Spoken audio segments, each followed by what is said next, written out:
one of those very controversial political issues that have divided the Council before. What Russia did try to do was soften language in the text which makes demands on Syria. And it did manage to do that to some degree. The text in the end does set out clear demands to the government about what should happen. There should be freedom of movement. There should be freedom to speak with anyone privately or publicly.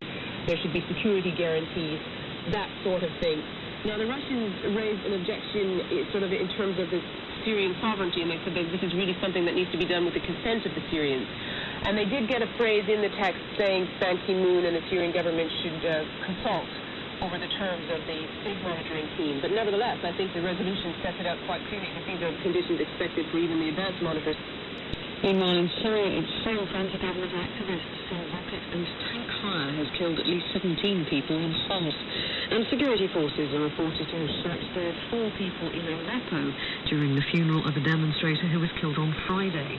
Our correspondent Jim Muir is monitoring events from Beirut and has seen footage of the violence.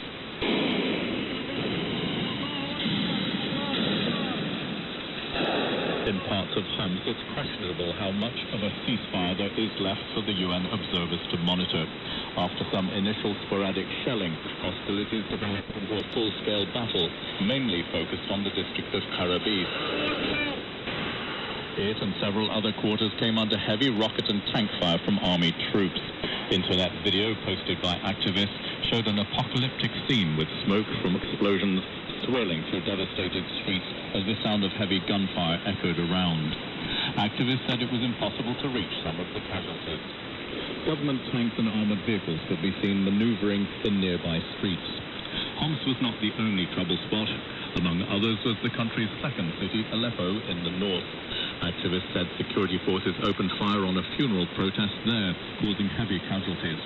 But state television blamed the violence on rebel fighters, who it said had fired at random in the area in order to disrupt the Annan peace process.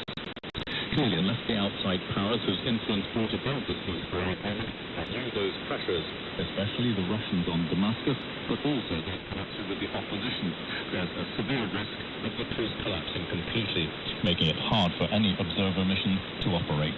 That was Jim Muir in Beirut. In an escalation of a border dispute between Sudan and South Sudan, 5 people have been killed by an air raid on the South Sudanese town of Bentiu. Sudan's leaders are furious because South Sudanese soldiers took control of a key oil field, Hedlige, on Tuesday, Grant Sherritt reports.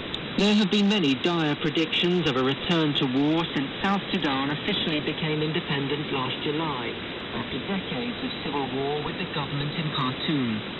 The two sides disagree on so much. Control of border regions and oil revenues are perhaps the most contentious issues.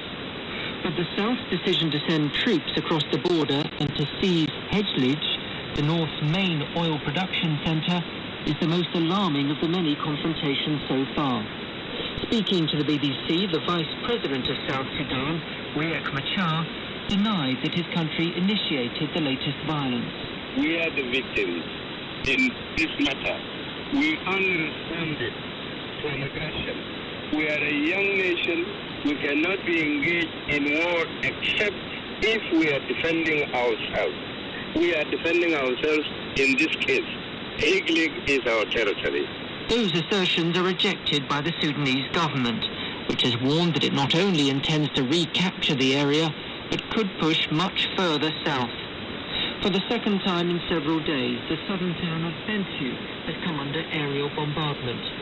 According to a member of the South Sudanese Parliament, Michael Dew, the intended target appeared to be a bridge, but one of 2 bombs instead fell on a market.